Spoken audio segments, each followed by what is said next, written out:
Hi, I'm Rich Denmark. I'm a YouTuber and videographer, but for the purposes of this video, I'm a Star Wars collector. I've been working on a collection for quite some time now of specifically collecting the 1970s, 1980s era Kenner action figures. As a kid growing up, I had all of the 90s action figures and had a ton of those, and you know, they're interesting, but there was something about the classic Kenner figures, their simplicity, their coolness, and the fact that there's a very limited number of them that drew me to collecting. I started following a couple other channels on YouTube, like the Padawan Collector, who I've really enjoyed following his journey along as he finds, you know, complete figures and awesome shape. Some he goes and sends to get graded, some he puts into his display case. One day I hope to have a nice display case, but for now I've just got a nice shelf here with all of them sort of laid out. I'm hoping to buy a bunch of stands to get them displayed a little bit nicer, maybe get some elevated levels for these shelves so they all look pretty nice. I've already released a couple of videos on my channel that you can go back and watch of me unboxing a couple of my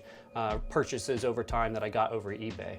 Since I first started, I've learned a lot so far about collecting and what to look for in terms of getting a good quality figure and making sure that there's a difference between getting reproduction accessories and real accessories, because they really affect the value of the unit, and the collecting world tends not to like the reproductions.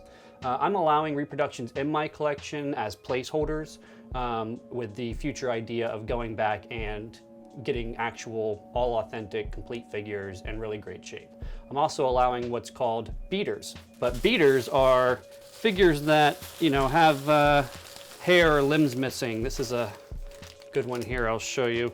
You know, stuff that's just not quite good enough to be in a collection. Like if you notice this guy, his head just spins all around. So wherever you put him up, his head just tries to spin. His limbs are really loose, so he's not very posable anymore, and no matter what you do, his head spins and spins, so you can't pose him. And then what I'll do is I go and find one that's a little bit better quality, more fitting for my collection, purchase it, put it in, and then resell the ones that I won't be keeping in my collection. So today I just wanted to introduce myself, get myself on camera, because that's a very difficult thing for me to do, and this is an exercise both in getting myself on camera again, getting myself engaged in my YouTube channel, and talking about something important to me like this collection. Something that other people might enjoy, maybe not usual YouTubers, but anyone that enjoys collecting toys, enjoys Star Wars, or specifically enjoys collecting the classic Kenner line of Star Wars toys. So two recent purchases I made that I was very excited about. This guy I was searching for quite some time is the Power Droid, aka Gonk. He's got little walking feet and his little antenna on top. Super cute little guy. I got him at a local antique store for $20, which was right around what you would expect to pay online. His sticker on the front is in really great shape. His paint on the sides, all in great shape. Legs look good, and he has his antenna.